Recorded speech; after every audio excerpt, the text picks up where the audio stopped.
suara saya nggak terdengar atau nanti ada gangguan, mohon langsung dikasih tahu ya. Oke, teman-teman, malam ini saya mau sharing satu penggalian firman saya. Saya bisa bilang penggalian lah. Karena waktu saya baca Alkitab, saya nemuin ini satu hal yang sangat menarik menurut saya dan terlewat dari pandangan kita. Kadang-kadang terlewat, dan bukan cuma kadang-kadang sih. Saya juga baru lihat, baru ngeh gitu. Nanti saya akan bagiin apa yang akan jadi eh, hasil penggalian saya ya, hasil penggalian saya.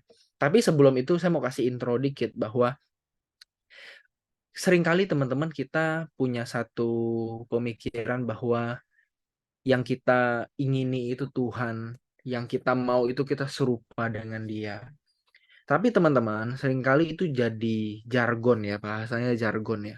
Jadi sebuah hal yang udah sangat terbiasa kita ucapin, jadinya kita kebal gitu. Kita tuh kayak nggak anggap itu sebuah hal yang perlu dipertanyakan lagi, nggak perlu direnungin lagi gitu. Maksudnya apa? Maksudnya karena kita udah sering dengar, kita tuh jadi kayak, oh iya, saya masih seperti Kristus gitu. Saya masih hidup benar, saya masih seperti dia.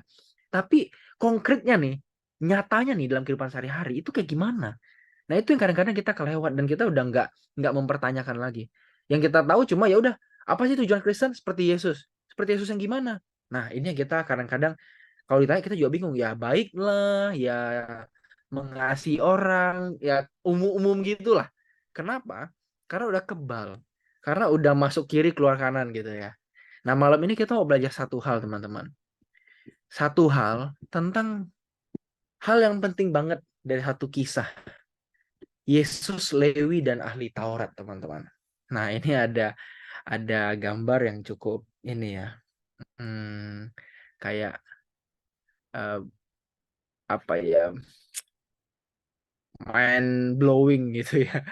Ini kenapa Tuhan Yesus pakai fisis akan bekerja untuk roti dan ikan? Apa nih maksudnya nih? Nah, teman-teman, seperti yang tadi saya sampaikan, kegelisahan dalam firman ini berangkat dari pertanyaan begini. Menjadi seperti Yesus itu sebuah tugas besar dan luas teman-teman, luas banget, yang ya kalau teman-teman nggak benar-benar gumulin, teman-teman nggak tahu gimana praktiknya. Kita udah bingung gimana sih seperti Yesus dalam kondisi tertentu, atau apa yang dia kehendaki dalam kondisi tertentu, dan bagaimana aku harus mengikuti dia, mesti kayak gimana sih. Nah memang teman-teman, kalau teman-teman nggak mendalami seperti Yesus itu, menjadi seperti Yesus, akhirnya ini jadi sebuah tugas yang kayaknya enteng, yang mudah dan sempit. Padahal itu sebuah tugas besar dan luas. Yang sebenarnya kita nggak tahu dari mana mulainya gitu. Dari mana mulainya nih? Ini luas nih, masih jelajah dari mana. Nah ini yang malam ini mau saya coba angkat teman-teman. Dalam mungkin 30 menitan ke depan ya. 30 menit ke depan. Semoga nanti bisa ada diskusi ya. Biar nggak terlalu lama. Sharingnya nggak terlalu lama, tapi ini mantik aja. Dan ini kasih kita satu insight, satu cara pandang tentang dari mana kita mesti mulai. Atau bagian mana kalau kita udah mulai ya. Bagian mana yang belum kita sentuh. Nah, semoga firman hari ini bisa memberi kita tahu, entah itu dari mana harus mulai, atau bagian mana yang belum kusentuh. Kalau yang pertama tadi, bagian mana baru mulainya, berarti kita belum mulai, kita baru Kristen mula-mula, atau mungkin baru bertobat, baru sadar. Tapi yang kedua, yang bicara soal aku mesti ngapain lagi gitu ya. Ini berarti orang Kristen lama nih. Kalau pertanyaan kita mesti ngapain lagi, itu berarti orang Kristen lama. Udah ngelakuin kayaknya semua hal, cuma ada yang dia lupa, ada yang kurang gitu ya. Nah, ayo kita belajar teman-teman. Kita mau lihat gimana sih menjadi seperti Yesus. Prakteknya gimana sih? Hari ini saya akan sharing satu hal yang nanti ketika di poin, ada 2 poin. Itu sederhana banget dan bukan sederhana dalam arti prakteknya ya, bukan pengertiannya, tapi itu sebuah hal yang kita lupain gitu. Kita lupain. Ya, kita kita tahu sih mungkin, tapi kita lupain. Nah, ini yang saya mau bilang, ini prakteknya nih, praktek seperti Yesus. Yuk, kita pertama berangkat dulu dari satu teks. Nah, satu kisah Alkitab di Markus pasal 2 ayat 13 sampai 17. Nah, boleh nggak minta bantu Yobel bacain 5 ayat ini ya yang tampil di layar. Silahkan Yobel kalau tidak.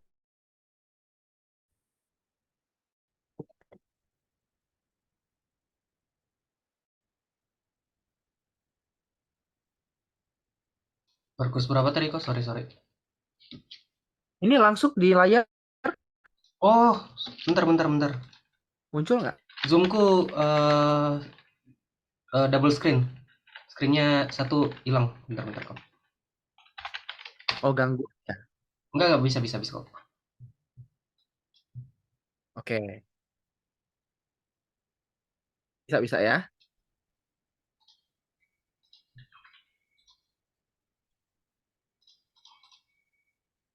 Oke. Markus 2 ayat 13 sampai 17. Sesudah itu Yesus pergi lagi ke Mm-mm. pantai danau dan seluruh orang banyak datang kepadanya, lalu ia mengajar mereka. Kemudian ia berjalan lewat di situ, ia melihat Lewi, anak Alfius, duduk di rumah cukai, lalu ia berkata kepadanya, "Ikutlah aku." Maka berdirilah Lewi, lalu mengikuti dia. Kemudian ketika Yesus makan di rumah orang itu, banyak pemungut cukai dan orang berdosa makan bersama-sama dengan dia dan murid-muridnya, sebab banyak orang yang mengikuti dia. Pada waktu ahli-ahli Taurat dan golongan orang Farisi melihat bahwa ia makan dengan pemungut cukai dan orang berdosa itu, berkatalah mereka kepada murid-muridnya, "Mengapa ia makan bersama dengan pemungut cukai dan orang berdosa?" Yesus mendengarnya dan berkata kepada mereka, "Bukan orang yang sehat memerlukan tabib, tetapi orang sakit. Aku datang bukan untuk memanggil orang benar, melainkan orang berdosa." Ya, makasih Yobel. Teman-teman, kenapa mesti Injil Markus? Pertama, karena Injil Markus itu menekankan kehambaan Yesus atau kemanusiaan Yesus ya. Kalau teman-teman ngikutin logos, nah, ini Yesus ini di Markus ini dipotret benar-benar kayak manusia yang ya menghamba, yang benar-benar nol putul gitu. Ada apa adanya aja gitu Yesus sebagai manusia. Dan bukan cuma menggambarkan kehambaan Yesus, tapi juga bagaimana dia berkarya, bagaimana dia melakukan sesuatu sebagai hamba gitu. Kalau Matius lebih menggambarkan Yesus sebagai raja, sebagai Mesias, gitu. Kalau Lukas lebih menggambarkan Yesus itu melekat sama orang-orang yang membutuhkan pertolongan, membutuhkan bantuan, orang-orang marginal. Kalau Yohanes itu memotret Yesus sebagai sosok yang filosofis gitu ya, kayak apa ya, kayak manusia yang berhikmat gitu ya. Nah, manusia yang melakukan mujizat gitu kan. Makanya baru mulai Injil Yohanes udah ada cerita di Kana. Itu cerita tentang pelayanan pertama Yesus dan mujizat pertama Yesus gitu kan. Nah, kalau Markus teman-teman, itu nekenin soal bagaimana sih dia melakukan kehendak Bapa sebagai hamba. Nah, ini nyambung banget nih dengan tadi pertanyaan kita di awal. Gimana sih jadi seperti Yesus yang melayani Bapa? Nah, Injil Markus ini menjadi salah satu Injil yang sebenarnya jadi baik banget untuk kita bisa mulai belajar tentang gimana sih menjadi seorang hamba bagi Bapa dan tentunya bagi Tuhan kita Yesus Kristus. Nah, di cerita ini teman-teman, ada paling enggak 5 tokoh. 5 tokoh. Ini jadi kita coba gali ceritanya dengan teliti ya teman-teman ya. Jadi kalau baca Alkitab tuh lebih baik begini.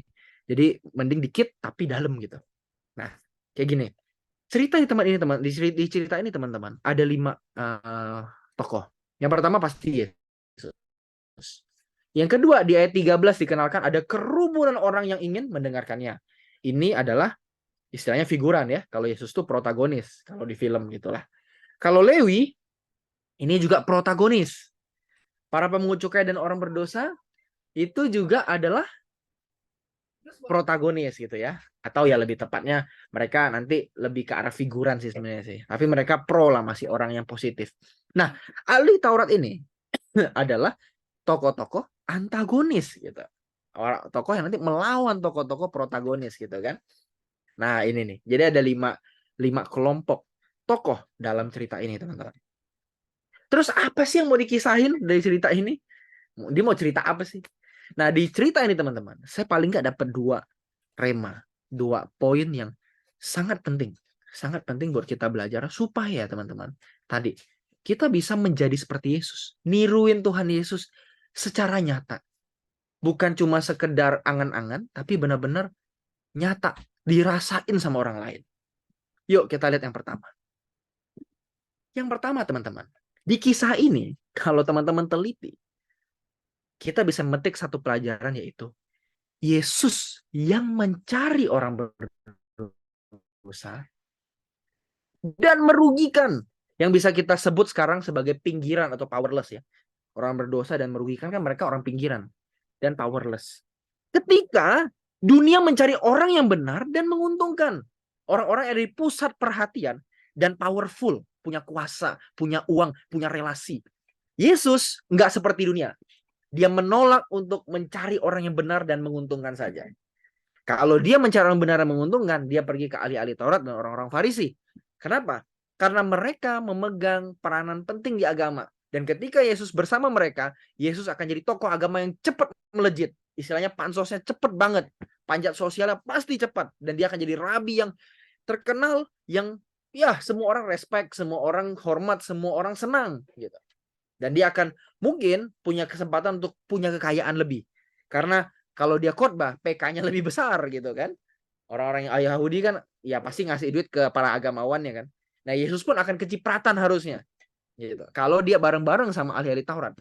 Dan bukan cuma itu teman-teman, bukan cuma keuntungan materi, uang. Tapi sebenarnya Yesus tuh juga bisa dapat yang namanya keuntungan politis. Apa tuh keuntungan politis? Keuntungan politis itu ketika dia sama ahli Taurat orang Farisi, dia mulai bisa punya kuasa. Dia nanti bisa berpolitik gitu kan. Dia mulai bisa berpolitik, habis itu dia bekerja sama dengan kaisar gitu kan. Dengan kaisar. Nah, jadi kan Yesus harusnya bisa punya keuntungan tuh, ya kan? Bisa punya power, bisa punya uang kalau dia dekat sama ahli Taurat orang Farisi. Tapi di kisah Yesus ketika memanggil Lewi atau si Matius, Yesus tidak mencari orang-orang yang benar. Ahli-ahli Taurat dan orang Farisi dalam hal ini. Dia nggak berusaha jadi pusat perhatian teman-teman. Justru Yesus pergi mencari orang berdosa dan merugikan dia. Di mana merugikannya? Satu, ketika Yesus mendekati para pemungut cukai dan orang berdosa, dia rugi pertama nih ya. Rugi nama. Rugi nama. Rugi reputasi. Reputasinya apa yang rugi? Dia dianggap sebagai guru yang menyimpang. Gitu kan? Kalau zaman dulu mungkin bisa bilang liberal gitu. Wah, ini liberal nih kok malah sama orang berdosa sih. Harusnya yang suci-suci dong gitu. Kok lu malah main sama orang-orang yang nggak bener gitu kan? Ah, bisa dibilang gitu dia. Belum lagi kalau orang ngomong gini, jangan-jangan dia juga bagian orang berdosa. Nah, gimana nggak rugi reputasinya? Seorang rabi yang ngajarin firman, ngajarin Taurat, ketika dia melekat sama orang-orang pinggiran, dia akan kena yang namanya isu-isu tidak sedap, stigma, stereotip, pasti kena. Rugi dia harusnya secara reputasi. Tapi bukan cuma reputasi, yang kedua ruginya apa? Ruginya adalah rugi emosi, rugi perasaan. Karena dia harus berhadapan dengan orang-orang yang oppose, yang melawan dia, yang nggak setuju. Kenapa sih kamu main sama mereka? Nggak penting main sama mereka. Alih-alih orang Farisi bilang, ye kamu mah nggak ada kerjaan, emang guru nggak laku doang kali. Itu kan menguras emosi ya. Kayak kita tuh dibully, diceng-cengin begitu kan, kalau bahasa Jakarta tuh bilang diceng-cengin ya, dikata-katain gitulah. Itu kan makan perasaan teman-teman, makan emosi. Yesus sebenarnya masuk dalam proses mencari rugi. Ini proyek cari rugi. Proyek pinggiran itu proyek cari rugi. Proyek yang merugikan. Ketika Yesus bersama orang pinggiran, Yesus rugi. Tapi teman-teman, ini teladan yang jarang banget kita ikutin. Apa itu? Teladan untuk meminggir. Teladan buat jadi orang pinggiran. Bukan berarti gini ya, sok-sok jadi miskin, sok-sok bergaul sama orang. Ya udah semua miskin aja teman kita lah. Enggak juga. Kita tetap bisa jadi temenan sama orang yang punya kuasa mungkin. Kita punya uang, kita punya keadaan yang baik. Iya. Tapi ingat, engkau tidak tercipta atau engkau tidak dipercaya Tuhan dalam posisi itu hanya untuk menikmati posisi itu. Menikmati relasimu sama temenmu, menikmati uangmu, menikmati posisi jabatanmu, menikmati orang tuamu mungkin yang punya power. Enggak. Privilege yang kita punya nih, kalau saya bisa pakai kata privilege ya, itu harusnya diabdikan jadi berkat. Pergi ke pinggir. Jangan jadi pusat perhatian mulu dengan privilege itu. Waktu kita mau jadi pusat perhatian dengan apa namanya, memanfaatkan privilege itu, maka sebenarnya teman-teman di titik itu juga lah kita sedang menjadi seperti dunia. Karena dunia mencari orang yang benar dan menguntungkan supaya jadi pusat perhatian. Beda sama Tuhan Yesus. Tuhan Yesus nggak mau jadi pusat perhatian. Makanya di beberapa cerita Alkitab, teman-teman bisa temuin waktu Yesus habis nyembuhin orang, dia suruh orang, "Shh, diam, jangan bilang ke siapa-siapa ya." Dia bilang, habis nyembuhin orang, dia pergi, ngilang entah kemana, doa sendiri di gunung. Kan kan gila ya. Udah habis ngelakuin sesuatu yang luar biasa, bukannya di flexing gitu kan. Wah nih saya nih guru Yahudi yang Tuhan titipin, yang Allah titipin. Wah, ayo sini sembah saya. Ini kan momen nih Tuhan Yesus, momen. Kapan lagi lu bisa jadi orang hebat istilahnya kan? Dia malah suruh orang, "Shh, diam ya. Shh, diam. Jangan ngomong. Jangan ngomong." Atau kalau nggak gitu dia pergi langsung, dia ngilang. Ih, nggak jelas. Nggak jelas Tuhan Yesus. Bagi dunia nggak jelas. Nggak jelas bagi dunia. Tapi bagi Allah Bapa itu yang jelas. Sekarang kemana arah kita? Saya mau nanya nih. Di mana kita? Apakah Anda masih puas atau senang dengan menjadi pusat perhatian? Atau jangan-jangan Anda mencari posisi supaya jadi pusat perhatian? Teman-teman, ini ada satu, ya ini satu ini ya. Ini teori identitas. Ini saya waktu kuliah di UI, ini diajarin ini nih. Teori identitas. Nah, kita coba dikit ya, menyimpang dikit ya biar kita lebih kaya gitu ya. Kita coba belajar dari ilmu sosial ya. Teman-teman, kalau teman-teman lihat ini, aksis ini, sumbu-sumbu ini nih, kayak roda ya. Ini ada dua bagian, atas sama bawah. Lihat, yang atas ada tulisan privilege, ya kan? Privilege. Nah, ini privilege. Privilege. Yang bawah ada oppression, tekanan atau penolakan, resistance. Nah, di tengah ini ada garis hitam toh, yang domination ini. Nah, yang tengah ya. Nah, teman-teman perlu lihat ya, teman-teman perlu lihat bahwa teman-teman, misalnya nih ya, misalnya teman-teman, misalnya kalau teman-teman nih makin di atas identitasnya, itu makin punya banyak privilege. Kalau kita makin banyak yang di bawah, berarti makin kita nggak punya privilege. Ya, makin kita ya istilahnya jadi orang pinggiran lah, orang yang nggak disukai. Atau begitu juga orang lain. Kalau dia lebih banyak di bawahnya, berarti dia banyak yang nggak banyak tekanannya, penolakannya ketimbang penerimaannya. Nah, teman-teman, identitas kita itu bisa beragam, ya, bisa beragam. Kita, misalnya saya nih, saya laki-laki, saya orang Tionghoa, saya rasnya ras ya Indo lah gitu ya. Saya menikah, saya punya anak, saya seorang dosen. Itu kan identitas kita banyak ya. Nah, ini nih. Kalau teman-teman identitas banyak yang di atas, teman-teman akan untung, punya privilege. Kalau teman-teman di bawah, teman-teman akan ditekan, rugi, ya, orang yang dijauhi. Contoh misalnya nih. Ini kan ada beberapa sumbu nih ya. Dan masing-masing sumbu tuh ada bertolak belakangnya. Misalnya nih, soal gender. Kalau kita laki-laki yang maskulin dan perempuan yang feminin, itu kita punya privilege. Orang lebih lihat kita. Ketimbang misalnya teman-teman lihat kutub yang lain nih di sini. Nih ya, ini kutub yang lainnya nih. Nah, ini. Ketimbang teman-teman seorang gender deviance. Misalnya gendernya nggak jelas, misalnya gitu. Teman-teman misalnya ya saya laki-laki bukan, perempuan bukan gitu. Saya ngerasa kayaknya nggak, saya nggak laki-laki, saya nggak perempuan gitu kan. Atau tampilan teman-teman udah ya misalnya maaf lah, ada yang ngondek misalnya gitu. Ngondek ya, ngondek tuh kayak melambai-lambai begitulah ya.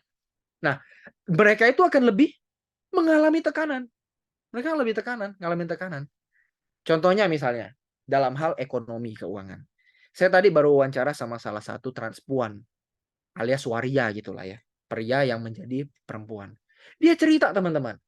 Dia itu kan kerja sama orang lewat yayasan kan. Ada yayasan yang cariin dia kerja supaya dia bisa jadi guru di satu sekolah.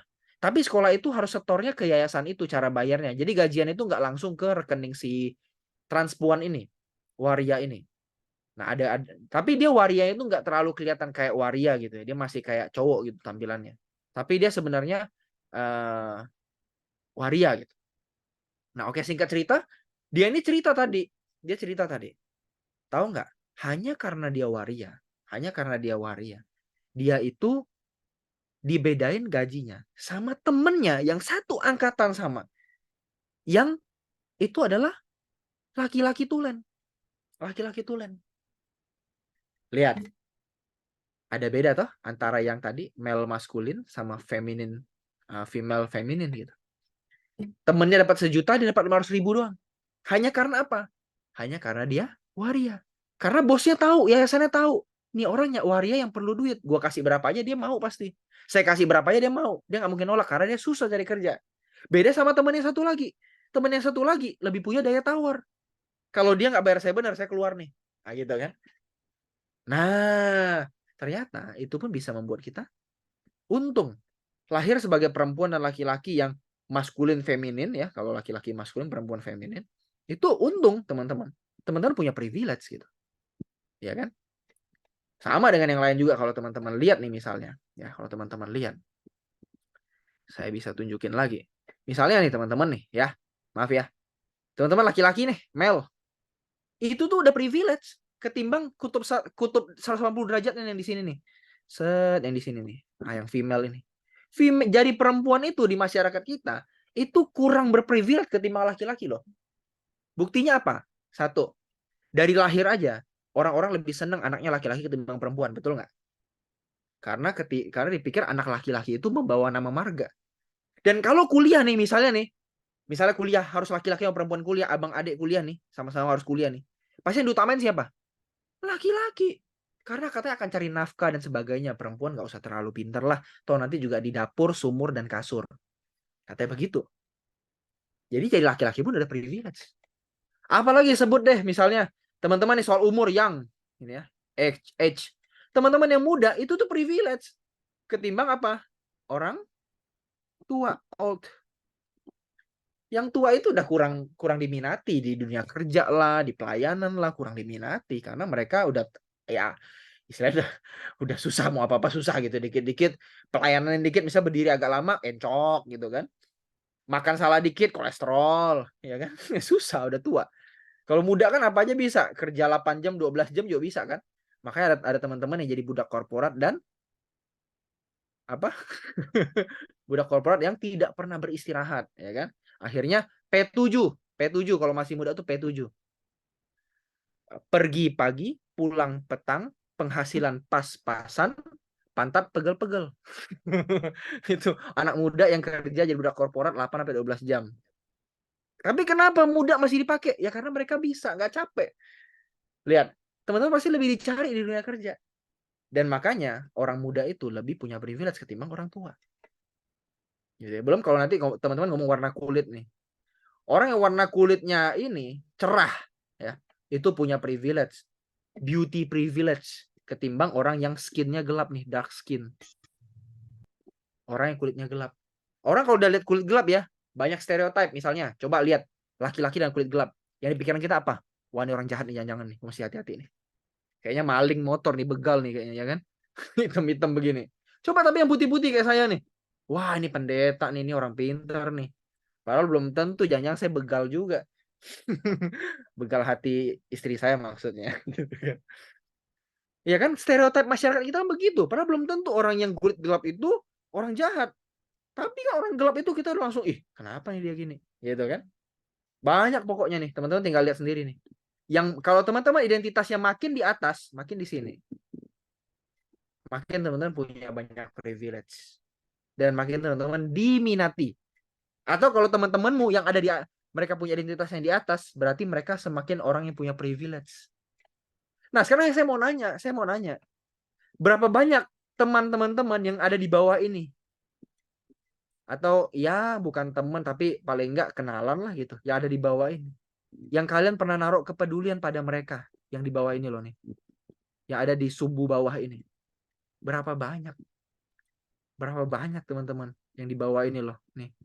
Yang di sini, sini, sini, sini. Ya, berapa banyak yang kita perhatiin? Berapa banyak yang kita lihat? Ya, istilahnya mereka penting lah buat hidup kita gitu. Teman-teman, hal yang penting mesti kita ingat adalah Tuhan Yesus itu bukan nyari orang yang di atas ini nih. Bukan. Tuhan Yesus gak nyari yang di atas ini nih. Tuhan gak nyari yang di atas ini. Ya, ada sih orang yang di atas ini di lingkaran Tuhan Yesus ada. Contohnya kayak perempuan-perempuan yang melayani Tuhan Yesus, perempuan-perempuan kaya. Ada di sini kan, orang-orang punya privilege kan. Tapi 2/3 hidup Tuhan Yesus, 2/3 pelayanan Tuhan Yesus, mainnya di bawah. Mainnya di bawah. Sama orang berdosa, pelacur, pemungut cukai, orang-orang yang dianggap berdosa. Nah, pertanyaannya teman-teman, kalau Tuhan Yesus ke sana, kita kemana? Kita kemana? Kita kemana, teman-teman? Kita ngarah kemana sih selama ini? Apakah kita pengen jadi pusat perhatian dengan cara berteman sama orang yang jadi pusat perhatian juga? Kalau iya, berarti teman-teman punya semangat yang berlawanan dengan Tuhan Yesus. Tuhan Yesus nggak suka jadi pusat perhatian. Tuhan Yesus lebih suka jadi manusia pinggiran. Kalau kita jadi suka jadi pusat perhatian, betapa narsisnya kita. Betapa narsisnya kita. Dan semangat narsistik ini pada hari-hari ini dengan media sosial, dengan ya banyaklah IG, TikTok gitu ya. Itu bisa banget menyuburkan ego kita, menyuburkan narsisme kita. Semakin kita nanti ngerasa wah ini gua nih gitu. Saya mau nantang kita semua teman-teman. Berani nggak teman-teman bergaul dan bahkan mengulurkan tangan atau bahkan menyahabati mereka yang ada di subuh bawah? Bukan cuma ini ya terbatas lah. Bisa tambahin lagi nanti bisa banyak banyak lebih banyak lagi gitu ya. Bisa lebih banyak lagi. Tapi seberapa banyak teman-teman yang benar-benar peduli sama orang-orang pinggiran? Bukan mau jadi pusat perhatian, tapi mau jadi berkat buat orang lain. Terutama buat mereka yang istilahnya ngerugiin kita. Ngerugiin. Kalau menjadi berkat buat orang yang nguntungin kita, itu namanya bukan menjadi berkat. Itu namanya menjilat. Gitu ya. Kalau kita pengen jadi berkat buat orang yang menguntungkan kita, itu namanya menjilat. Ya kan? Karena ya dia menguntungkan, ya saya harus kasih sesuatu dong biar diuntungin lagi gitu kan. Tapi kalau kita mencari yang terpinggir, itu baru namanya jadi berkat. Itu yang pertama, teman-teman. Di mana kita dan kemana kita menuju? Jawab sendiri masing-masing ya. Kalau mau jadi seperti Yesus, jangan cuma di atas, ke bawah juga. Itu seperti Yesus. Karena 2/3 pelayanan Yesus, ingat teman-teman, 2/3-nya itu ke bawah, bukan ke atas. Kalau semangat kita ke atas terus, nyari yang menguntungkan terus, yang bikin kita seneng, bikin kita pas sama hati kita. Oh, kayaknya saya pas sama orang ini, yang sefrekuensi doang. Wah, saya takut, jangan-jangan kita sedang punya spirit yang berbeda dengan Tuhan Yesus. Jadi, teman-teman, orang yang mau jadi seperti Yesus di poin pertama ini adalah orang yang berani ke pinggir, meskipun ngorbanin privilege. Dan dengan privilege yang dia punya, dia ngangkat mereka yang di pinggir. Sebaliknya dengan orang yang serupa di dunia. Dia mencari privilege dengan ngorbanin orang. Itu tuh. Jangan sampai kita makan korban. Bukannya berkorban, makan korban malah. Dengan apa? Nyikut orang lain kalau kerja. Jelekin orang supaya kita naik. Wah. Ya kan? Nggak fair waktu nyari kerja. Waktu nyari apresiasi dari orang, kita nyikut orang, kita jatuhin orang supaya kita naik. Kita jelekin orang supaya kita kelihatan lebih baik. Yuk, mengorbankan privilege. Atau pakai privilege kita buat ngangkat orang lain. Bukan sebaliknya. Malah kayak dunia. Cari privilege supaya jadi pusat perhatian. Maka gerak kekristenan seharusnya gerak ke pinggir. Bukan gerak ke pusat. Karena Tuhan Yesus juga minggir. Nah, anak-anaknya atau murid-muridnya harus juga minggir kayak kita. Yang kedua, teman-teman. Apa yang mesti kita pelajari dari teks tadi? Yang kita pelajari dari teks tadi adalah Tuhan Yesus tidak pernah menyerah dengan seseorang. Masa sih? Kan? Yuk kita cek ya. Tuhan Yesus nggak pernah nyerah sama seseorang. Nyerah sama siapa nih masalahnya? Teman-teman, saya mulai dulu dengan gini. Siapa sih orang sakit yang Yesus maksud? Kan di teks tadi kan dicerita tadi bahwa aku datang bukan untuk mencari orang yang benar, tapi untuk mencari yang berdosa, betul ya? Nah, atau yang sakit, betul kan? Pertanyaannya, siapa nih yang sakit nih? Ketika kita bisa menjawab siapa yang sakit, maka kita bisa tahu siapa yang kita tidak boleh nyerah sama dia. Nah, ini nih. Sama siapa aja kita nggak boleh nyerah nih. Yuk kita lihat. Ternyata teman-teman, untuk menjawab siapa yang sakit, kalau teman-teman teliti melihat, ya, kan Tuhan Yesus tadi bilang, aku memanggil orang sakit, betul? Memanggilnya kan pertama kepada Lewi itu, dia panggil ikutlah aku gitu kan. Nah, di ayat ketika Yesus bilang ikutlah aku, dia pakai bahasa Yunani lego. Ia berkata, Tuhan Yesus berkata kepada si Lewi, ikutlah aku. Nah, ini kan seringkali orang Kristen pandang, oh ini nih bukti Yesus panggil orang berdosa nih, si Lewi. Dengan Yesus ngomong sama Lewi, Yesus lego sama Lewi, ikutlah aku. Tapi kita lupa, lego yang sama juga Tuhan katakan kepada ahli Taurat dan orang Farisi. Yesus mendengar ahli Taurat orang Farisi dan berkata, lego juga kepada mereka. Bukan orang sehat yang memerlukan tabib, tetapi orang sakit. Aku datang bukan untuk mencari orang benar, tetapi orang sakit. Maka sebenarnya teman-teman, kalau kita teliti, ketika Tuhan datang, aku bukan datang untuk manggil orang benar, melainkan berdosa. Itu bukan cuma buat Lewi. Tapi Tuhan juga ngomong ke ahli Taurat, dia manggil mereka. Tapi manggilnya bukan dengan ikutlah aku. Tuhan Yesus manggilnya dengan, lu jangan ngerasa benar. Tuhan Yesus negur dengan keras. Aku manggil orang-orang yang sakit, yang berdosa. Termasuk sebenarnya ahli Taurat dan orang Farisi. Bedanya, Lewi dan ahli-ahli Lewi itu dipanggil dalam keadaan berdosa. Tapi ahli-ahli Taurat dipanggil dalam jubah kebenaran agamawi mereka. Maka Yesus sebenarnya bukan hanya hendak memanggil, mengasihi, dan menyelamatkan Lewi. Tapi juga para ahli Taurat sebenarnya, teman-teman. Karena Tuhan Yesus juga memanggil ahli Taurat dengan cara yang sama, tapi dengan kalimat yang berbeda. Kalimatnya teguran keras. Kayak disautin, Yesus nyautin balik gitu. Kalau Lewi kan undangan, ikutlah aku yuk. Nah, tapi kan kita seringkali berhenti di situ kan. Oh, yang dipanggil berarti Lewi. Tapi kita lupa, waktu Yesus ngomong ke para ahli Taurat dan orang Farisi, disitulah sebenarnya Yesus juga manggil mereka. Kamu masih tahu juga bahwa kamu tuh orang berdosa. Ya kan seringkali kita kelewat. Kita berhenti di, oh orang Lewi yang berdosa maksudnya nih. Ternyata ahli Taurat juga orang sakit sebenarnya. Tapi sakitnya beda penyakit. Kalau orang Lewi sakit dalam dosa. Kalau ahli Taurat sakit dalam sok benar. Merasa benar. Merasa udah hebat. Merasa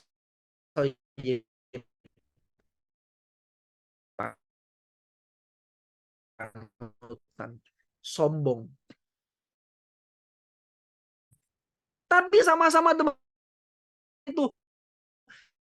Sama-sama dipanggil Tuhan Yesus.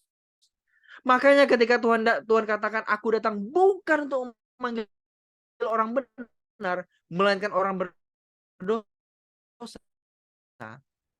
Itu berarti panggilannya bukan cuma buat Lewi, tapi juga ahli-ahli Taurat. Maka kita udah bisa menjawab, teman-teman. Siapa? Teman-teman, kita jangan pernah menyerah untuk mengasihi mereka yang sudah nampak benar tapi mengecewakanmu. Bisa pemimpin rohani, bisa orang tua, bisa orang yang gitu. Kamu masih gitu sama saya.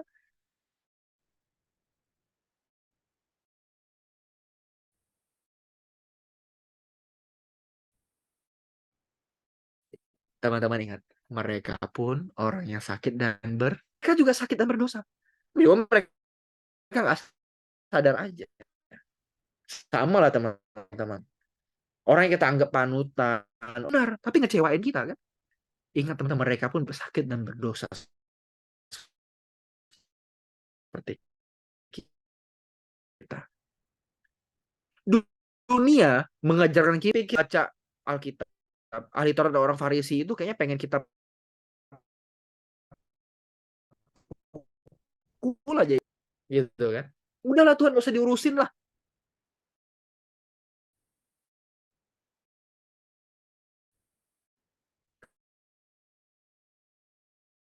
Jari menghadapinya dengan tetap mengasihi dan menyelamatkan mereka.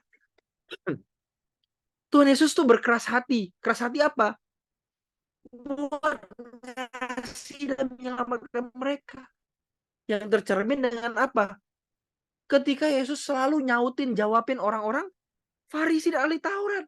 Yang harusnya, aduh Tuhan, ngapain sih lu jawabin lagi? Tuh orang udah batu, Tuhan. Batu aja masih lebih lembek ketimbang itu orang. Seringkali kita gitu kan ketemu sama orang-orang yang harusnya udah lalu udah ngerti sama kebenaran. Kok masih sih begitu? Kok masih begitu? Kok masih begitu sih? Kok masih keras hati sih nggak mau berubah? Udahlah teman-teman. Kalau mereka keras hati, yang bisa ngalahin keras hati mereka hanya satu. Keras hati juga. Tapi keras hati untuk keras hati. Kita tuh lembut hati. Salah. Lembut hati maksudnya gimana?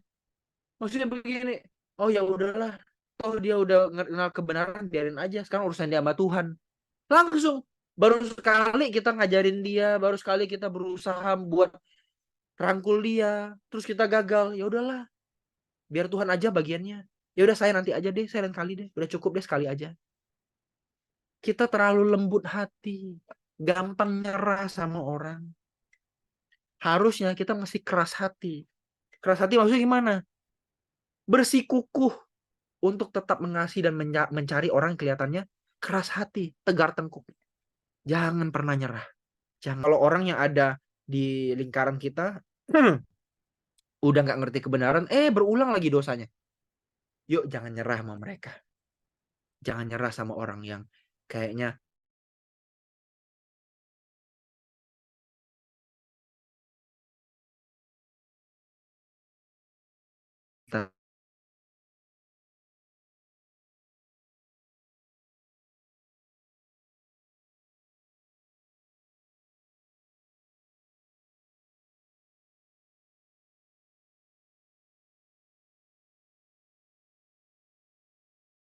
teman yang harus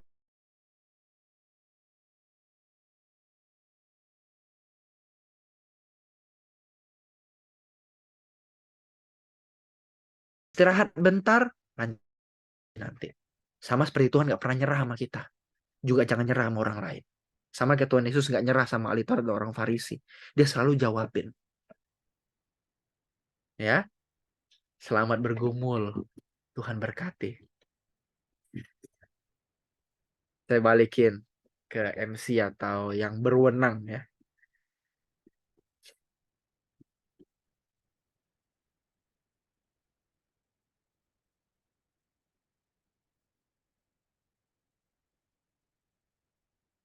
Oke, thank you Ko buat sharingnya di malam ini.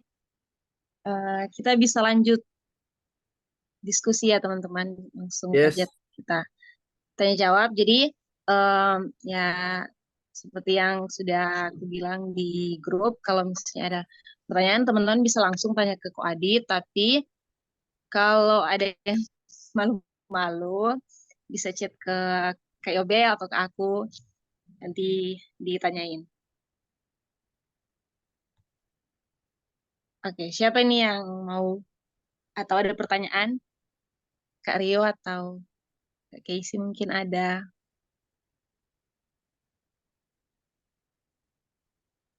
Atau Koko Yobel.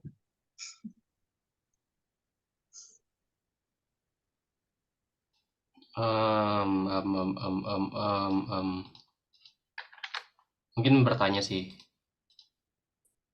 Gimana tuh?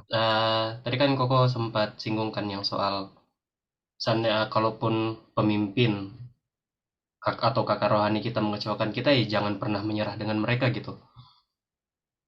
Ya. Nah, yang jadi pertanyaanku, bagaimana seandainya ya pemimpin dalam komunitas lah bisa dikatakan itu justru yang mengecewakan kita kok. Apakah kita tetap jalan bareng sama dia, tetap bantu dia, tapi kan ya perkataan dengan perbuatannya itu udah nggak sinkron lah bisa dikatakan. Apakah kita yang sebagai mungkin temannya atau yang bisa dikatakan anggotanya, haruskah kita tetap ikut dia? Haruskah kita tetap rangkul dia? Karena kan ya udah udah mengecewakan lah bisa dikatakan gitu. Gini tuh. Oke, makasih Yoga. Itu pertanyaan bagus dan memang nyata banget sih. Gini, kalau dia masih bisa terima masukan, dia mau belajar berubah, ikut terus, dukung terus. Kalau dia nggak mau berubah, malah sebaliknya, dia anggap kita sebagai orang yang suka protes, orang yang membahayakan dia. nyinggung dia, nyakitin dia. Nah, disitulah kita mesti tanya Tuhan buat keluarnya kapan. Keluar ya keluar, nggak apa-apa. Kalau menurut gue ya, menurut saya nggak apa-apa keluar. Tapi ingat, jangan pernah nyerah sama orangnya. Pisah organisasi bukan berarti nyerah sama orangnya. Ada orang gini, pisah organisasi, pisah perasaan juga, pisah kemanusiaan juga gitu. Udah kayak nggak kenal aja ketemu. Kalah-kalah setan, kalah-kalah pocong. Kalau pocong, itu orang masih lihat, bener nggak pocong ya? Baru lari kan? Atau ditengking sama Yesus. Kalau berani ditengking. Kalau takut dia lari kan gitu. Masih diliatin lu bener nggak pocong. Tapi kalau sama manusia kayak kadang-kadang ya, entah itu sama mantan gembala, mantan pimpinan, atau mantan kekasih gitu ya. Kita udah lihat ujung hidungnya nih. Kita udah tahu, wah kira-kira ini dia nih. Kita langsung buang muka. Langsung buang muka. Setan aja masih kita pelototin dulu kan. Nah ini manusia tetap udah kita langsung buang muka. Karena kita tahu ini dia nih. Nah ini yang jadi namanya tadi, nyerah. Kita nggak boleh nyerah sama orangnya. Kita bisa nyerah sama kepemimpinannya. Kita bisa nyerah sama kepemimpinannya. Dan saya bilang kalau udah toksik banget gitu ya. Toksik banget dan akhirnya kita nggak ada pertumbuhan. Coba tanya Tuhan kapan mesti keluar. Kalau saya sih saya akan bilang itu sebuah hal yang bisa dipahami. Masih oke keluar. Tapi ingat, jangan nyerah sama orangnya. Boleh nyerah sama kepemimpinannya, tapi jangan nyerah sama orangnya. Gitu ya, Bel. Oke kok. Kayaknya susah dilakukan. Tapi akan coba deh. Oke. Enggak, tapi ini mesti lihat konteksnya ya. Saya nggak tahu. Tapi kalau saya sih tadi kasih prinsip umum aja. Oke. Prinsip umum. Nanti kalau udah di kasus kita mesti lihat lagi kasusnya kan. Kalau udah toksik banget ya harus pikirin diri sendiri juga. Jangan sampai kita mau korbanin diri tapi akhirnya ya benar-benar jadi korban. Jadi nggak selamat nanti. Jadi tiap hari pahit mulu kan gitu kan, sakit, kasihan, nggak bertumbuh.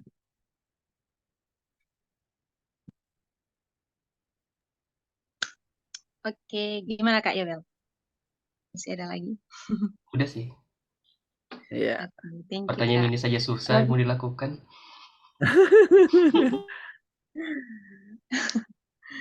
Oke, ini ada lagi dari Kak Casey. Langsung aja Kak, silakan. Oke, terima kasih Sela. Kedengaran nggak ya? Bisa-bisa Kak. Oke. Shalom, kok di sini mau nanya. Ini kebetulan eh, yang tentang LGBT. Mm-mm. Nah, kebetulan itu saya punya teman LGBT eh, cewek ya, cewek. Dia ini saya tahunya dia itu menjadi kaum dari LGBT itu dari SMA kelas 1, SMA kelas 1. Sama kelas 1 sampai dengan sekarang sepertinya sih ya. Karena setahun lalu itu sempat cerita lagi kalau misalnya dia cerita tentang orang yang dia suka gitu. Mm-mm. Jadi sebenarnya kalau misalnya saya lihat sih permasalahan dia itu jadi LGBT itu karena dia lesbian itu karena posisinya dia kecewa dengan sosok ayahnya gitu ya, figur ayahnya. Jadi dia kayak tidak mendapatkan figur ayah yang baik dalam keluarga sehingga dia melihat ketika ayahnya menyakiti ibunya itu membuat dia seakan-akan harus menjadi pelindung buat kaum wanita seperti itu. Akhirnya dia memutuskan untuk eh, lesbian. Nah, sebenarnya hal tersebut sampai membuat dia hampir menghilangkan nyawanya sendiri gitu ya, hampir menghilangkan nyawanya sendiri. Cuman karena kebetulan orangnya itu berbeda agama dengan saya, yaitu agamanya Buddha. Waktu itu saya menemani dia hanya sebagai teman cerita. Puji Tuhannya sih sampai sekarang dia tidak melakukan hal tersebut, hal bunuh diri itu ya, karena posisinya saya waktu itu berusaha menemani dan menenangkan dia dengan cara kalau misalnya dia perlu saya buat cerita dan lain-lain atau dia perlu saya buat ketemu, saya berusaha untuk menemui dan mendengarkan ceritanya dia. Nah, cuman setelah saya perhatikan, sepertinya makin ke sini belum ada perubahan dari teman saya sendiri. Nah, kalau misalnya nih, eh, sebenarnya sih kalau misalnya ditanya kita, kalau misalnya ditanya, teman-teman saya itu ada beberapa yang menjauhi saya karena posisinya merasa, kenapa sih kok Casey deketnya sama orang yang lesbian gitu? Mm-mm. Kenapa sih? Bahkan itu di sekolah. Bahkan itu di sekolah. Jadi itu benar-benar semuanya pada udah ngejauhin dia, ngejauhin saya juga karena merasa teman-teman di hadapan teman-teman saya itu orangnya kayak rohani banget. Jadi kayak seharusnya kalau misalnya orang yang rohani banget tuh nggak boleh dong mewajarkan dan mengasihi orang yang secara kita lihat di secara langsung tuh kayak itu salah, lesbian itu salah dan menjijikan kata mereka. Tapi kalau di satu sisi saya sendiri merasa kayak kalau misalnya bukan saya yang nemenin dan dia kecewa dengan keluarganya, dengan sosok ayahnya, siapa yang nemenin dia lagi gitu. Yang menjadi pertanyaan saya adalah karena sebenarnya sampai sekarang setahu saya dia masih menjadi bagian dari kaum tersebut. Memang sebenarnya tidak ada merugikan saya sendiri sih, cuman saya cuma prihatin aja karena posisinya sebenarnya saya sayang dengan dia karena posisinya saya udah berteman lama banget. Kira-kira dari Koko ada saran kah apa yang mungkin bisa saya lakukan? Secara pertemanan kita baik, terus juga dia kalau misalnya dikasih nasihat seperti itu masih terima-terima aja, bukan yang kayak kalau misalnya kita ngomong kayak gini dia bakal kenapa sih harus kayak gitu ngomongnya, kok nggak membela atau kok nggak mendukung. Jadi saya sebenarnya itu tidak ada masalah sama sekali dengan teman saya ini. Cuman mungkin menurut saya kalau misalnya dia semakin lama seperti itu, mungkin bukan saya yang akan meninggalkan dia sekarang, tapi saya takut lingkungan di luar itu akan membahayakan dia karena posisinya saya tahu dia sangat lemah lembut sekali hatinya. Hmm. Mungkin itu, Pak. Terima kasih. Oke, makasih Casey buat hatimu. Apa sarannya? Sarannya lanjutin apa yang udah kamu lakuin. Dan tambahin satu hal ini. Tambahin satu hal ini. Kasih tanpa syarat. Termasuk kasih tanpa keinginan atau tanpa harapan dia pun berubah. Kasih yang bersyarat itu bukan kasih. Kasih yang tanpa syarat itulah kasih. Termasuk dalam hal ini. Kalau kita mengasihi orang dengan harapan dia berubah, artinya kasih kita itu transaksional. Kita kasih dan dia berharap dia berubah, dia ngikutin apa maunya kita. Teman-teman perlu tahu satu hal. Yang namanya teman-teman lesbian, gay, biseksual, transgender. Dari penelitian, kalau teman-teman ya suka baca ya, nanti coba teman-teman cari ya. Karena saya tekunin bidang studi ini. Itu dari 10 cuma satu mungkin yang bisa berubah. 10 cuma satu. 9-nya tetap sama. 9 tetap sama. Dan usaha apapun mengubah mereka, hanya mengubah kulitnya doang, depan kita doang berubah. Nanti di belakangnya dia beda lagi, belum tentu dia bisa berubah gimana. Jadi makanya sebenarnya itu bukan hal yang perlu diubah kalau bagi saya. Dalam hal ini bukan diubah dalam artinya gini ya. Oh ya udah bebas, sudah mau free sex apa bebas silahkan, bukan begitu. Saya maksudnya gini. Oke, kamu dalam keadaanmu begitu. Oke. Aku bisa terima, aku akan belajar terima kamu apa adanya.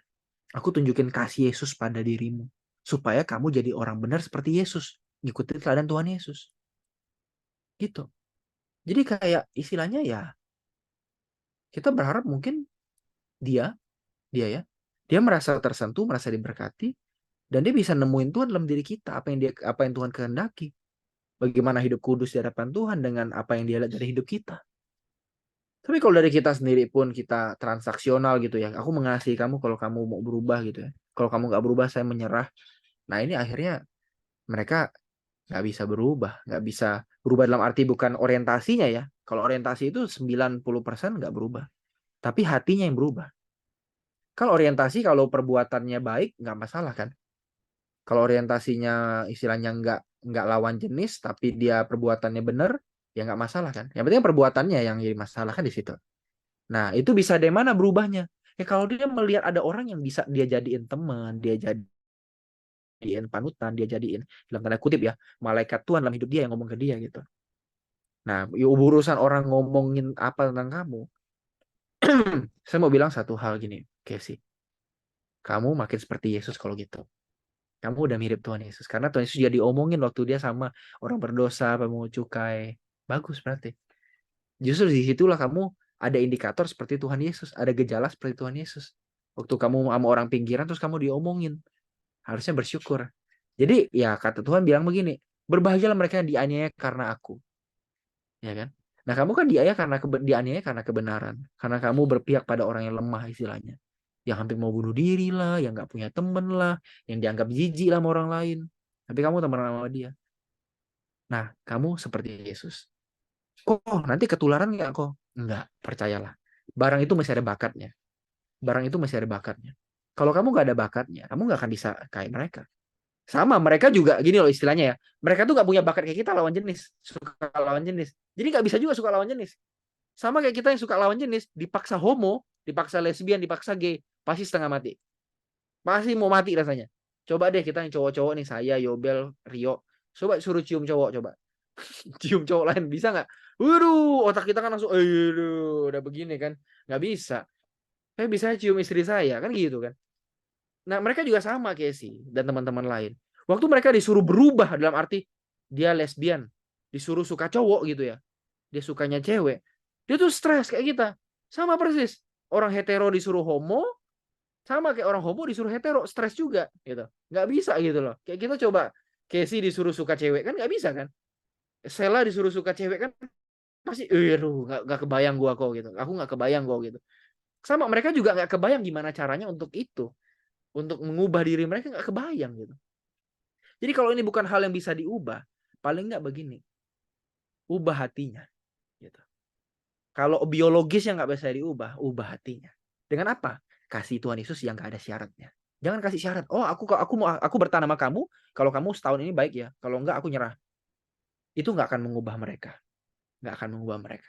Yang bisa mengubah mereka hanya kasih tanpa syarat, percaya sama saya. Kenapa teman-teman saya semuanya, ya bukan semuanya. Kalau semua nanti kesannya Rio juga sama ya. Tapi banyak juga teman-teman LGBT itu sama saya. Teman-teman kalau lihat IG saya itu ya, sama TikTok ya, itu yang follow itu orang-orang banyak, orang gay, orang lesbian, orang transgender. Lihat deh kalau nggak percaya. Coba lihat. Saya baru tadi IG story, saya wawancara sama satu tadi transpuan. Kok bisa mereka percaya sama saya? Kan saya pendeta. Harusnya orang suci kan, mereka harusnya minggir toh. Kenapa? Kuncinya satu. Saya kasih tanpa syarat. Saya bukan bermaksud mengubah diri mereka. Aduh, lu mesti berubah ya. Kalau enggak dalam waktu singkat gue tinggalin nih kalau enggak. Enggak. Saya tunjukin Yesus hidup saya ke mereka. Ya masalah dosanya dia masih ngelakuin ya udah. Itu kan urusan dia sama Tuhan. Pelan-pelan ya kalau kita jadi berkat terus, kita jadi contoh terus, itu pasti bisa tersentuh juga. Dia bisa berubah juga. Bisa hidup benar juga kok. Gitu kan? Kan ada ayatnya. Aku menanam, aku menabur benih, tapi Kristus yang memberi pertumbuhan kan gitu kan? Allah yang memberi pertumbuhan kan gitu. Jadi perubahan itu bukan tugas kita. Tugas kita tuh hanya sebagai itu, pendamping, udah gitu aja. Perubahan itu bukan urusan kita. Jadi jangan merasa terbeban kalau orang yang dekat kita tuh nggak berubah. Itu bukan tanggung jawabmu, itu tanggung jawab Tuhan. Gitu ya. Itu Casey kalau jawaban saya. Oke, kok. Terima kasih. Sama-sama. Sebenarnya sih dari perjalanan pertemanan dengan dia ini, yang saya bersyukurnya adalah karena posisinya dia berhasil keluar dari rasa depresinya dia ketika dia pengen bunuh diri. Dan sebenarnya saya juga enggak ada maksa dia untuk berubah. Jadi kayak gimana ya? Betul. Kalau mau ngomong ke perubahan itu sebenarnya masih jauh banget karena saya juga merasa kayak masih kecil banget gitu waktu ngomongin itu. Saya cuma bisa punya waktu untuk dengerin dia dan saya cuma bisa dukung lewat doa. Saya bilang kalau misalnya kamu ternyata memang benar-benar sebuntu itu datang sama saya bilang gitu, pintu rumah saya itu selalu terbuka. Jadi kalau misalnya mau ngajak saya jalan-jalan, mau teriak-teriak di hutan juga nggak apa-apa, saya bilang gitu. Iya, benar. Dan bersyukurnya sih kok sampai sekarang dia malah lebih berkembang lagi karirnya, pendidikannya. Jadi saya cukup senang, bukan cukup senang sih, senang banget malah karena menurut saya dia mempertahankan dirinya sendiri saja itu sudah langkah yang baik dan langkah yang sangat besar di dalam Ya, diri dia. betul. Makasih ya Thank kok. you, Casey. Semangat terus ya, nemenin dia ya. Sangat. Oke, thank you Kak Casey. Ini kok ada yang langsung chat. Mm-mm.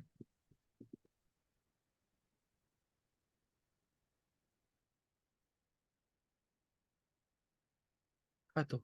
Kok kalau orang tuanya sekelas Bernard Arnold, kalau putih gembala. Ya. Siapa coba? Ini kok Program ya. pertanyaannya, bagaimana cara agar seorang pemimpin sebuah komunitas gereja yang akhir-akhir ini sudah tidak aktif dalam sebuah pelayanan yang harus kita lakukan gimana? Aduh. Langkah pertama sih coba follow up dia dulu. Itu sih. Dari situ kita baru tahu apa alasan dia berhenti pelayanan, kenapa ini gitu kan. Dari situ kita baru bisa bergerak lagi sih. Tapi langkah pertama adalah jangkau dia dulu. Bangun relasi, cari waktu buat ngobrol dan ketemu dia. Itu Sela. Oke, thank you. Kok ini lagi lanjut. Mm-mm. Shalom, selamat malam Kak Gren. Izin nanya kok. Mm-mm. Bagaimana kita bertahan dalam komunitas rohani yang toksik yang membuat kita merasa tidak bertumbuh karena mungkin dalam komunitas tersebut tidak mencerminkan karakter seperti Tuhan Yesus. Dan menurut tanggapan Kogrian soal komunitas rohani yang toksik. Kalau udah toxic banget dan kita merasa nggak bertumbuh, ya kita mesti cari tempat lain lah. Udah pastilah. Gimana lah, apa yang mau dipertahanin lagi? Kecuali kita masih bisa mengubah keadaan di situ. Misalnya kita juga pimpinan gitu kan. Kita salah satu orang berpengaruh juga yang suaranya didengar. Oke, bertahan, ubah, coba. Tapi kalau bukan orang yang bisa ngubah, toh itu juga berputar-putar masa di situ terus toxic.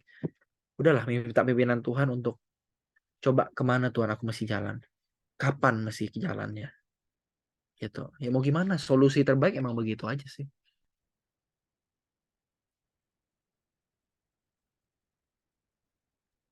Oke, jadi gitu ya kok. Jadi kita harus tanya Tuhan apa yang harus kita buat. Maksudnya keputusan apa Nah, yang harus kita ambil. dan timbang aja, timbang dengan gini, akal sehat, aku bisa ngubah nggak? Kalau nggak bisa aku ubah, aku masih diberkati nggak? Kalau aku nggak diberkati, ya udah mau gimana lagi? Udah nggak bisa ngubah, nggak diberkati. Mau apa? Bukankah unsur komunitas itu harusnya memberikan sesuatu buat kita menumbuhkan, bukannya merubuhkan? Nah gitu. Ya, jadi gitu ukurannya satu, bisa ngubah nggak? Yang kedua, masih jadi berkat nggak? Kalau nggak ada berkat sama sekali di situ, ya udah. Mau gimana? Oke, thank you kok. Ini ada juga dari Kak Rio yang akan langsung bertanya. Mm-mm.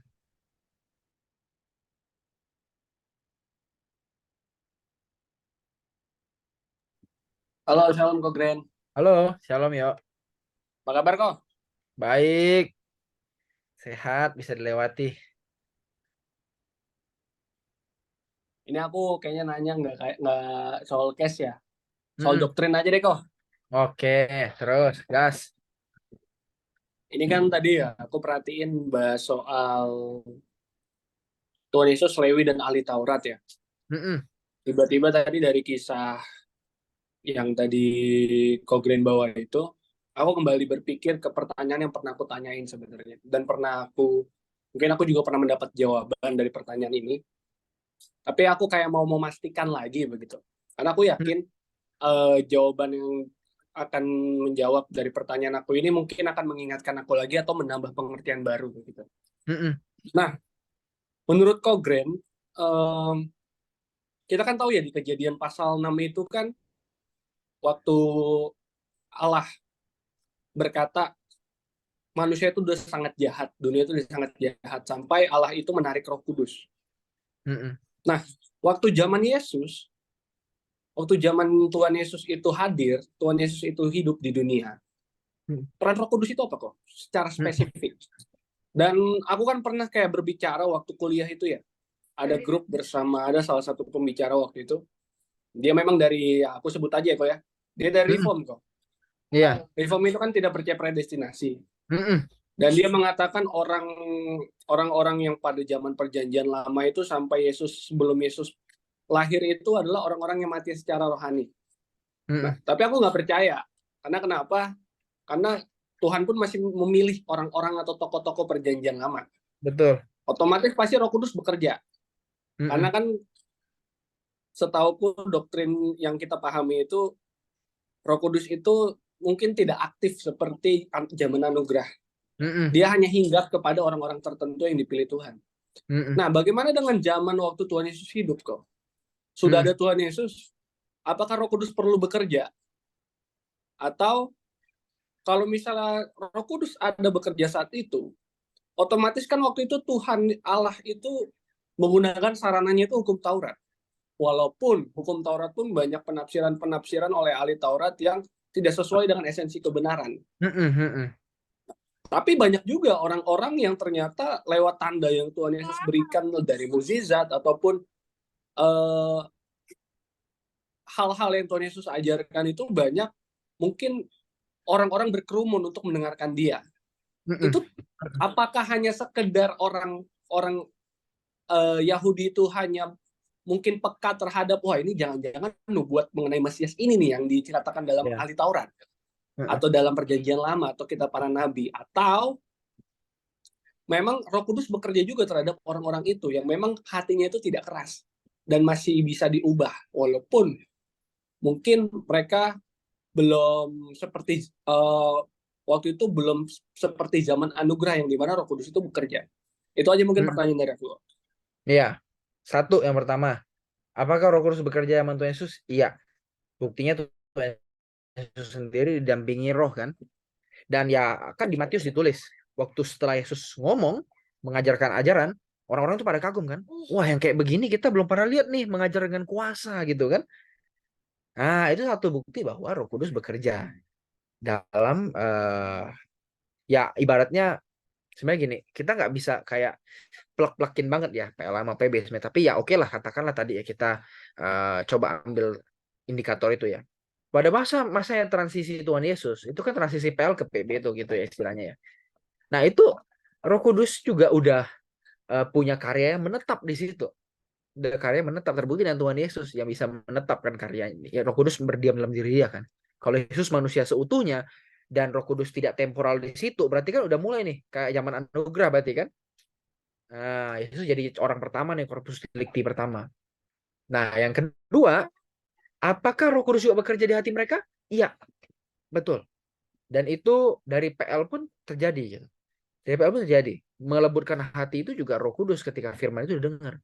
Karena Taurat itu kan istilahnya media gitu, media. Nah, Roh Kudus itu kayak ininya apa? Speakernya gitu, kayak membuat media itu bisa bersuara gitu.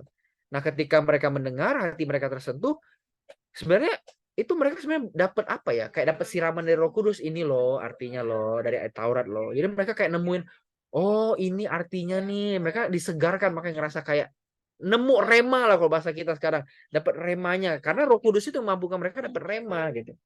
Kalau Taurat doang huruf mati, tapi kalau Roh Kudus ngomong jadi rema. Nah, itulah kenapa mereka banyak yang bertobat misalnya. Kayak Yunus misalnya. Kisah Yunus kan itu satu bangsa kan jahat tuh. Ya kan? Niniwe itu kan jahat bener kan. Pas Yunus ngomong, ya aku percaya itu juga dengan kuasa Roh Kudus karena Yunus kan dipakai Allah kan untuk ngomong kan. Pasti kuasa Roh nabinya dia gitu. Nah, ketika dia ngomong orang bisa tersentuh, semua satu kota itu bertobat, itu pasti kuasa Roh. Pasti kuasa Roh karena Bapa nggak mungkin turun, Yesus juga belum ada gitu. Misalnya Yesus belum berkarya kan hari itu kan. Roh Kudus yang di situ. Nah, pasti itu kuasa Roh Kudus, rohnya Bapa. Gitu, yo.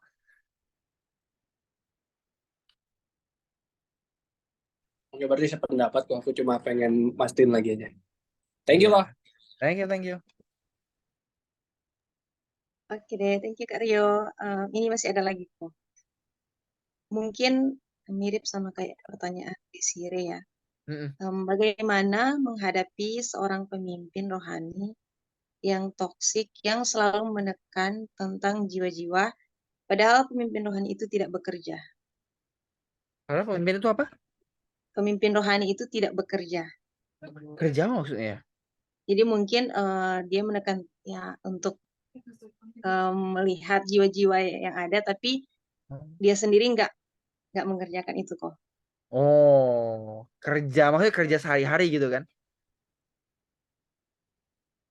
Hmm, Atau kerja maksudnya kerja jangkau jiwa gitu? ya tidak, Pelayanan nggak juga yang maksudnya gitu ya? iya kok. Aduh, gimana ya? Saya nggak tahu kasusnya, jadi saya nggak bisa kasih jawaban yang tepat ya. Tolong jangan diambil langsung jadi jawaban yang benar dan dipraktekkan, jangan ya. Tapi gini, kalau pemimpin yang bosi, istilahnya bosi itu kan, ngebos aja gitu, nyuruh aja, tapi dia nggak kerja gitu kan. Ya, istilah gitulah ya. Ya, mesti dikonfrontasi sih, mesti diajak ngobrol. Kita butuh kehadiran kakak gitu. Kita butuh kehadiran kakak. Kakak apa ngelit atau hadir di kita. Bahasanya jangan gini, jangan kakak kerja juga dong, jangan tahu nyuruh doang. Itu berantem tuh nanti begitu ya. Pakai bahasa begini kak, kita agak lost nih karena kita nggak punya orang yang bisa nge-guide secara konkret di lapangan gitu. Tolong dong kak. Gitu. Kalau dia masih nggak mau bergerak, aduh agak berat sih memang sih ya. Aduh, ya mesti ngomong fair sih, mesti ngomong jujur. Kak saya kayaknya bingung gitu, kok begini ya gitu kan. Kok kakak nggak ini? Coba tanya dia dulu deh. Intinya sih benar-benar mesti konfrontasi dalam arti ngomong dengan empat mata, terus dengan hati yang lembut. Coba tanya gimana nih biar bisa dapat kehadiran kakak yang lebih dapat gitu lah ya. Gitu ya. Jadi menurut aku sih konfrontasi, ngobrol, tapi dengan pendekatan yang halus, yang lembut, nggak melukai gitu. Karena itu mungkin dia juga lagi sibuk atau apa, jangan ada penjelasan lain kan. Nah ini mesti kita klarifikasi dulu gitu. Jangan sampai kita berasumsi doang. Jangan-jangan dia ada kerjaan lain atau apa mungkin ya. Atau misi dia lain, nah kita kan nggak tahu kan. Gitu ya. Iya ya, oke kok. Tapi kalau misalnya kita takut atau malu untuk klarifikasi, gimana kok? Minta orang yang lebih bisa berkuasa, lebih punya power, yang lebih dekat sama dia. Mm-mm, gitu. Oke, thank you kok. Gimana Thank you. teman-teman yang lain masih ada pertanyaan kah? Atau mungkin kita foto dulu ya. Oh ya foto dulu lah. Kalau masih ada yang mau bertanya, selesai. Aku 8:30 izin, 9:30 berarti. Oh, oke. Aku izin duluan ya, maaf. Oke, berarti kita foto dulu aja. Heeh. Yuk teman-teman yang bisa on cam.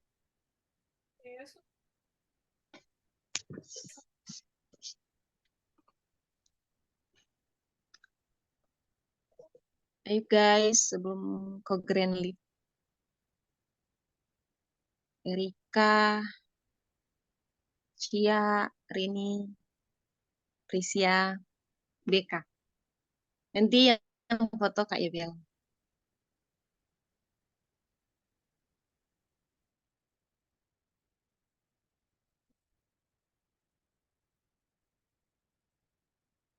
Oke? Oke deh. Eh, Dalam hitungan ketiga, 3, 2, 1. Sekali lagi, 3, 2, 1.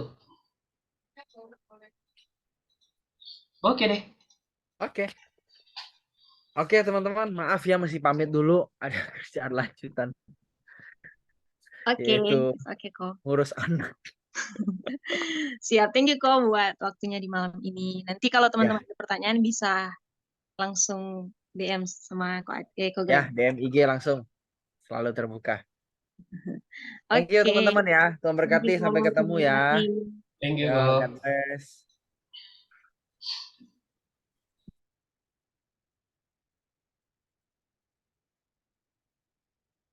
Terima kasih teman-teman. Em,